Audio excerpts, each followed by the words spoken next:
ഈ കേക്ക് ചെയ്യണതിനേക്കാളും കൂടുതലായിട്ട് നമുക്ക് ടെൻഷൻ തോന്നുന്നത് അത് ഡെലിവറി ചെയ്യുമ്പോഴാണ് കേട്ടോ. അതുകൊണ്ട് തന്നെ കുറേ പേരൊന്നും ഹോം ഡെലിവറി ചെയ്യാറില്ല, വന്ന് കളക്ട് ചെയ്യാൻ പറയാറാണെന്ന് കേട്ടിട്ടുണ്ട്. അത് കൊണ്ടുപോയി കഴിഞ്ഞ് കഴിഞ്ഞാൽ നമ്മൾ ടാസ്ക് കഴിഞ്ഞു അല്ലേ.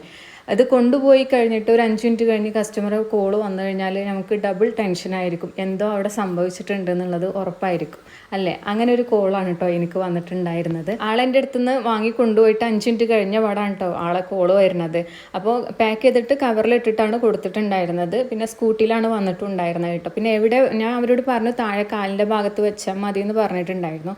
പിന്നെ അവിടെ വെച്ചത് എന്നുള്ളത് ഞാൻ കണ്ടില്ല, കാരണം അന്ന് ക്ലാസ് നടക്കുന്ന ദിവസമായിരുന്നു. പെട്ടെന്ന് തന്നെ ഞാൻ കൊടുത്തിട്ട് ഉള്ളിലോട്ട് വന്നിട്ടുണ്ടായിരുന്നു. ആൾ അത് ഹാൻഡിലായിട്ട് തൂക്കിയിടുകയാണ് കേട്ടോ ചെയ്തിട്ടുണ്ടായിരുന്നത്. എത്ര ക്വാളിറ്റിയുള്ള ബാഗാണെന്നുണ്ടെങ്കിലും ഹാൻഡിൽ നമുക്കൊരു 1 kg കേക്ക്, ഇപ്പോൾ നമ്മൾ ഹോം മെയ്ഡ് ആയിട്ടുള്ളതാണെന്നുണ്ടെങ്കിൽ ഒരിക്കലും 1 kg കേക്ക് ആയിരിക്കില്ല, അതിനേക്കാളും കൂടുതലായിരിക്കും വെയിറ്റ് വരിക. അത് അത്രയും സപ്പോർട്ടിലൊന്നും നിൽക്കില്ല കേട്ടോ. അപ്പോൾ അത് താഴോട്ട് വീണിട്ടാണ് വന്നിരുന്നത് ആൾ. ഞാൻ മുന്നേ സ്ക്രീനിൽ കാണിച്ചു അതിൻ്റെ ആ ഒരു കൊടുക്കുമ്പോഴുള്ള ലുക്ക്.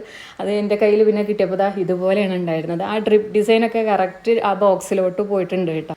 ഇത് കാണുമ്പോൾ നമുക്ക് ദേഷ്യവും കരച്ചിലൊക്കെ വരും, നമ്മൾ അത്രയും കഷ്ടപ്പെട്ട് ചെയ്തതല്ലേ എന്ന് വിചാരിച്ചിട്ട്. പക്ഷേ റെഡിയാക്കി കൊടുക്കുക എന്നുള്ളത് നമ്മളെ ഡ്യൂട്ടിയാണല്ലോ. പിന്നെ ഇതെല്ലാം നമുക്ക് ശീലമുള്ളതുകൊണ്ട് തന്നെ അത് റെഡിയാക്കി കൊടുക്കണം എങ്ങനെയെന്ന് കണ്ടോക്കെ.